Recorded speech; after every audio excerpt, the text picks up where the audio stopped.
వేరు వేరు భావనకి కారణం అద్వైతం మనకు అర్థం కాకపోవడం. అది ప్రధానమైనటువంటి విషయం. నాకు సైనిక్పురిలో అపార్ట్మెంట్ కొన్నాక అద్వైతం పూర్తిగా అర్థమైంది. కొన్ని లక్షలు ఇచ్చాం, అపార్ట్మెంట్ ఇచ్చాం, కూర్చున్నవాడు కాగితాలు చూశా. 20 అపార్ట్మెంట్లు ఉన్న 500 గజాల స్థలం, అందులో 25 గజాలు నా పేరు రాశారు. నేను వెంటనే బిల్డర్ని అడిగా, ప్రకాష్ గారు నా 25 గజాలు ఏవి అన్న. ఎక్కడ చూపిస్తామండి అన్నాడు. అందులో 20 అపార్ట్మెంట్లు కట్టాక నా 25 గజాలు నాకు ఇవ్వండి, డబ్బు తీసుకున్నారు కదా మీరు అన్నాను. ఎలా చూపిస్తామండి అంటే, ఇప్పుడు 25 గజాలు ఉన్నట్టా లేనట్టా, కాగితాల మీద ఉన్నట్టు వాస్తవంగా లేనట్టు. మరి శంకరాచార్య చెప్పింది కూడా అదే కదా, ప్రపంచం పారమార్థికంగా లేదు రాబ్బా, వ్యవహారికంగా ఉంది అన్నారు. ఇంకా అర్థం కావాలంటే అపార్ట్మెంట్ మధ్యలో కూర్చున్న కుర్చీ వేసుకుని ఇచ్చాం కదా, 25 లక్షలు కూర్చోవాలి కదా. కూర్చున్నాక చూసా ఈ అపార్ట్మెంట్ నాదేనా. కాకపోతే గరికపాటి నరసింహారావు సన్న సూర్యనారాయణ రిజిస్ట్రేషన్ జరిగింది కదా, డబ్బులు ఇచ్చాం కదా.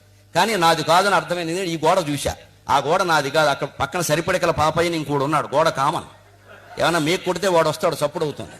పోనీ ఈ గోడ నాది అనా, ఇక్కడ దగ్గుబల్లి దొగ్గాయని ఇంకోడు ఉన్నాడు, కాస్త చప్పుడైతే వాడు వస్తాడు. ఈ గోడ నాది కాదు. పోనీ పైన నాదేనా, సీలింగ్ ఫ్యాన్ నాదే, సీలింగ్ నాది కాదు. ఆ పైన ఇంకోడు ఉన్నాడు, వాడు పిల్లల్ని పెట్టుకుని చప్పుడు చేస్తాడు, నేను వెళ్ళి వాడిని కోపడుతూ ఉంటాను.